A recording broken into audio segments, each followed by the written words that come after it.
क्या non smokers को भी लंग कैंसर हो सकता है? अब तक आपने सुना होगा कि जब भी बीड़ी का सिगरेट का पैकेट देखते हैं उसके ऊपर लिखा होता है कि स्मोकिंग करने से कैंसर होने का खतरा बहुत ज्यादा होता है। बिल्कुल होता है, स्मोकर्स को तो लंग कैंसर का खतरा कई गुना ज्यादा बढ़ जाता है।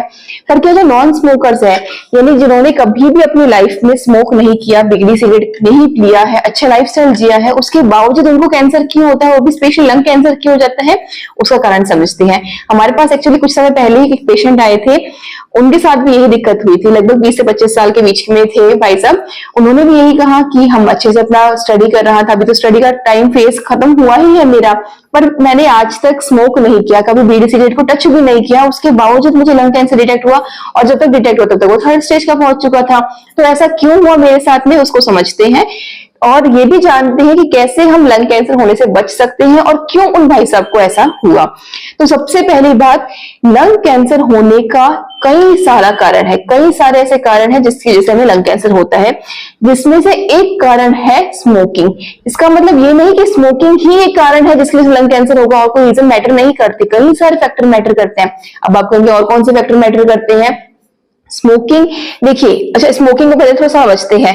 अगर दो तरह के व्यक्ति है, जैसे सपोज कर लो व्यक्ति एक और व्यक्ति दूसरा, अगर पहला व्यक्ति स्मोकिंग कर रहा है तो उसके साथ क्या होता है, कई बार होता है कि उसको कैंसर नहीं हुआ और सेकंड वाले को कैंसर हो गया। ऐसा भी केस आपने देखा होगा। ऐसा क्यों हुआ? हो सकता है इसका मेटाबॉलिज्म अच्छा हो। और आजकल ना ये भी बताया गया है हमारे कई सारे पेशेंट ने कि ना कुछ ऐसी सिगरेट्स भी आती है जिसके अंदर फिल्टर लगा हुआ होता है कि जो स्मोक कर रहा है उसको नुकसान कम करती है, यानी जो स्मोक कर रहा है उसको तो नुकसान कम कर रही है, और जो दूसरा व्यक्ति है जिसने स्मोक नहीं किया, यानी जिसे हम पैसिव स्मोकर्स कह सकते हैं, क्योंकि एक्टिव स्मोकर्स हम उसको कहेंगे जो स्मोक कर रहा है, यानी जो व्यक्ति पास में बैठा है जिसने स्मोक किया भी नहीं लेकिन वो धुआं उसके अंदर ब्रीदिंग कर रहे हैं। अब सांस तो लेना ही पड़ेगा ना। कहीं पे भी आप जा रहे हैं, आप किसी ग्रुप में बैठे हैं जहां पे सारे स्मोकिंग कर रही हैं, वो धुआं आपके अंदर चला गया, आपके फेफड़ों में चला गया, लंग्स में चला गया, यानी पैसिव स्मोकर जिन्हें कहते हैं, जिनकी कोई गलती भी नहीं है, आपने बस नॉर्मली ब्रीदिंग किया, उसके सांस में वो धुआं अंदर चला गया, उसकी वजह से भी लंग्स कैंसर हो रहा है। तो ये भी कारण हो सकता है। अच्छा, इसके अलावा और कौन कौन से फैक्टर मैटर करते हैं उसके बारे में बात करते हैं। पहला तो मेटाबॉलिज्म, जैसे आपको बताया कि मेटाबॉलिज्म बहुत ज्यादा मैटर करता है। कई बार ऐसे पेशेंट्स हैं जो कई सालों से, यानी 18-20 साल की उम्र से लत लगी, 40-50 साल हो गए हैं, अभी भी स्मोक कर रहे हैं लेकिन उनको कुछ नहीं हो रहा। हो सकता है उनका मेटाबॉलिज्म अच्छा है, आपका मेटाबॉलिज्म उतना अच्छा ना हो।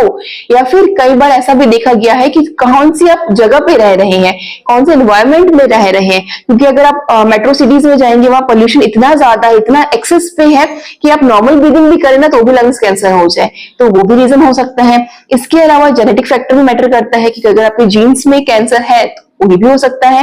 तो ऐसे कई सारे फैक्टर्स हैं जिसकी वजह से लंग्स कैंसर होता है, सिर्फ स्मोकिंग एक फैक्टर नहीं है।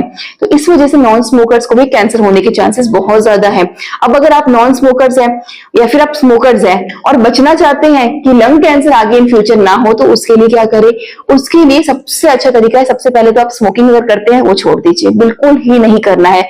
ऑल्दो आपका मेटाबॉलिज्म आज अच्छा है, पर कल ना रहा तो, धीरे धीरे वो वीक हो गया तो फिर भी चांसेस है कि आपको लंग्स कैंसर हो जाए। तो उस चीज का आपको ध्यान रखना है, उसको पूरी तरह से अवॉइड करना है।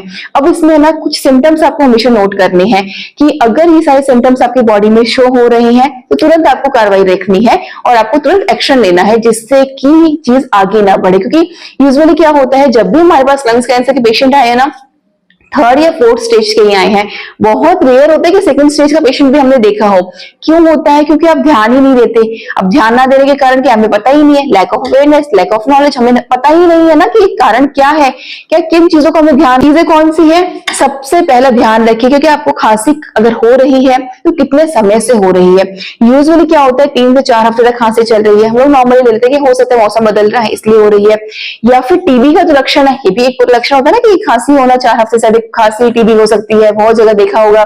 तो हम लोग कई बार लंग कैंसर को टीबी से मैच करके टीबी की मेडिसिन स्टार्ट कर देते हैं और लंग कैंसर बढ़ता रहता है, तो उस चीज का भी ध्यान रखना है।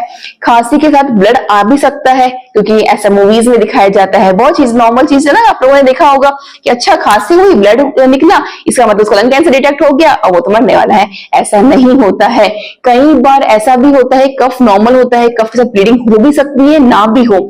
ये सारी जो चीजें हैं उन सबको आपको ऑब्जर्व करके रखना होता है कि क्या आपके बॉडी में चीजें बदल रही हैं। तो कफ बहुत कॉमन सिम्टम है। सेकंड है चेस्ट में होने वाला पेन। अब चेस्ट में पेन ना कई बार इंडाइजेशन की वजह से, गैस्ट्रिक प्रॉब्लम की वजह से भी होता है, तो उस चीज का भी ध्यान रखें कि कहीं गैस की वजह से तो नहीं हो रहा, पर वो एक दो दिन होगा या कुछ घंटे के लिए होगा, फिर ठीक हो जाएगा। लेकिन अगर लंग कैंसर है तो चेस्ट पेन काफी लंबे समय से रहता है, तो उस चीज का आपको बिल्कुल ध्यान रखना है। उसके बाद में वेट सडनली लूज होना, वजन गिरना, फीवर रहना, या कई सारे ऐसे सिम्टम्स होते हैं जो आपको हमारी नॉर्मली हर वीडियोस में आपको पता चल गया होगा, जब देखते भी होंगे। तो ये सारे सिम्टम्स को आपको फॉलो करना है, ध्यान रखना है। अब इसके बाद में क्या करना है प्रिकॉशन के लिए? प्रिकॉशन के लिए सबसे पहले आप एल्कलाइन डाइट लीजिए, अच्छा भोजन लीजिए, आप ऑक्सी बूस्टर मंगवा सकते हैं संस्थान द्वारा, वो पानी पी सकते हैं। इसके अलावा अग्निहोत्र जरूर कीजिए। अब अग्निहोत्र कैसे करना है उसका वीडियो आपको डिस्क्रिप्शन बॉक्स में मिल जाएगा, आप आई बटन पे क्लिक करके भी चेक कर सकते हैं। उस अग्निहोत्र कर सकते हैं। उसे क्या होगा, यहां तक कि साइंटिस्ट ने भी ये चीज क्लेरिफाई करी है या फिर कहे कि उन्होंने मानी है कि जब आप अग्निहोत्र करते हैं ना तो टन्स ऑफ ऑक्सीजन रिलीज होती है उससे। उससे क्या होता है, आपके आसपास का एनवायरनमेंट प्योर होता है। अब हम पूरे सृष्टि को तो नहीं कर सकते, वो तो करना हमारे हाथ में नहीं है, क्योंकि इतने सारा ट्रैफिक है, इतनी सारी गाड़ियां हैं, इतने सारे लोग स्मोक कर रहे हैं, कई तरह से फैक्ट्रियों में धुआं निकल रहा है, कई सारी चीजों से पॉल्यूशन हो रहा है। लेकिन अपने आसपास का कुछ पोर्शन तो क्लीन करें, वहां की हवा तो शुद्ध करें, कुछ समय के लिए तो अच्छी सांस लें। तो वो चीज आप कर सकते हैं। कोशिश कीजिए अर्ली मॉर्निंग में आप अपने आसपास अगर कोई पार्क है वहां पे जाइए, वहां पे जाके डीप ब्रीदिंग एक्सरसाइज करें। हमेशा प्रेफर कीजिए कि लंग्स में बहुत ज्यादा प्रेशर पड़े, ऐसे एक्सरसाइज कीजिए, योगा कीजिए, तेज सांस लीजिए और तेज सांस छोड़िए। तो डीप ब्रीदिंग योगा करनी है, उस पर ध्यान रखना है। मेडिटेशन कीजिए, एल्कलाइन डाइट लीजिए। ये छोटे मोटे बदलाव से भी है ना, आप जितना हो सकता है उतना आप अपने आप को बचा सकते हैं। और एक चीज और ध्यान रखना, स्मोकर्स से दूर रहना। जब भी कोई स्मोक कर रहा है उसे कहिए कि हमसे डिस्टेंस मेंटेन करके रखिए। आपकी स्मोकिंग की वजह से हमें भी प्रॉब्लम हो सकती है, हमें लंग्स कैंसर का इफेक्ट हो सकता है। कहीं ट्रैवल कर रहे हैं, आपके पास ये राइट है कि आप उसको बोल सकते हैं कि आप पब्लिक प्लेस में ऐसे ट्रैवलिंग के दौरान ये सब चीजें यूज नहीं कर सकते, स्मोकिंग अलाउड नहीं है। तो ये सब चीजों का ध्यान रखिए और स्मोकर से भी जितना हो सके उतना दूर रहिए। आशा करती हूँ कि इस वीडियो में आपको थोड़ी सी हेल्प कर पाई होगी कि जो नॉन स्मोकर्स है वो कैसे बच सकते हैं, और नॉन स्मोकर्स को भी लंग्स कैंसर होने का खतरा है, उस चीज का विशेष ध्यान रखना है। अधिक जानकारी के लिए जो आपको हेल्पलाइन नंबर स्क्रीन पे दिया गया है, आप उस पर कॉन्टेक्ट कर सकते हैं, संपर्क कर सकते हैं। तो इसी के साथ वीडियो को अंत करते हुए धन्यवाद दोस्तों। जय गौ माता, वंदे मातरम।